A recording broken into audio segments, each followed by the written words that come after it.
Hello Wasabi fans, Marcus Mead here from Oregon Coast Wasabi. For any of you who may have corresponded with the Wasabi store, you may know Jennifer Bloser. I am her husband and business partner, although she is the primary person in the business. Someday I hope to join her full-time in the business, but for now I will be the video maker and show you about our garden wasabi as opposed to the wasabi that we grow for the wasabi store. Today I'm going to show you a harvesting of our garden wasabi, some fermenting of that harvest of the heart-shaped leaves and stems, and we're going to apply some fertilizer today. And I'm going to flip the camera around here, so give me just a moment and you'll see one of our 2 garden beds of wasabi. Here we are. As you can see, I've already started some of the harvest there in the tray with a really highly technical tool of garden shears, and I've already snipped off some of the spring flowers, and that will go on as a centerpiece for tonight. As you can see, it makes a nice little vase. And this fertilizer is simply one that I had in the garage. The NPK, as you can see, is 12, 8, and 2. We recommend something rather neutral, say a straight 14, but anything that you have, the wasabi will be happy with. It's not a very discerning eater, it is. I'm going to spin around here to the plants, and these we've harvested twice, once in December and then some more in February. Today is March 18th. As you can see, there's a full canopy with stalks that are several inches in length.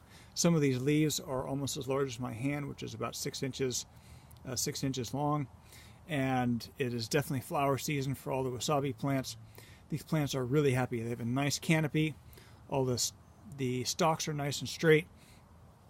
These peduncles that the flowers are growing on can get up to several feet long in the greenhouse. Sometimes they're longer than I am tall, and they are beautiful flowers. They'll be around for another month or so. All of these plants look nice and healthy. I'm going to show you this one here in particular that I just harvested, and in a couple of the other previous videos I showed some recommendations for harvesting, and that was to leave these small vertical new growth and then perhaps a few of the stalks that are closest to the center, and then harvest these other ones. As you can see that they're snipped off, that were growing out to the side, and the leaves provided a canopy for about where my hand is now that are now our harvest. So for a harvest recommendation, this plant is a great example of what to cut safely and what to leave. I'm going to harvest most of the rest of this, and we're going to have some tonight with supper, and I'm going to slow ferment the rest as opposed to a quick pickle. I've put wasabi leaves and stems in a fermentation before, but not solely, and so this one is going to be a flavor experiment for it. I'll take a few of the leaves and ferment those as well and see what they're like. Sorry, leaves, I meant flowers. These flowers can also make a nice herbal tea. In Japan, they are also tempura fried, really lightly and served. They are fantastic that way, particularly with a little bit of rice flour. I highly recommend it. It's a really nice flavor. It's a really refreshing flavor.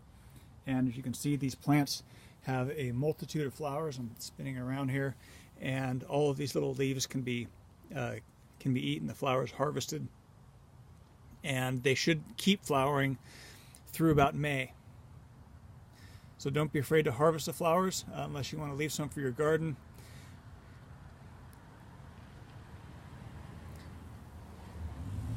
And for the fertilizer, I would for this number of plants, which is about 10 plants, I would recommend about 3 cups of that fertilizer, and that will make them nice and happy for several months to come. Well, everyone, thank you again for watching. If you have wasabi in your garden, I hope that you're enjoying it. And if you don't, I hope that you have some, or I hope that you get some soon and you can enjoy it just like we do.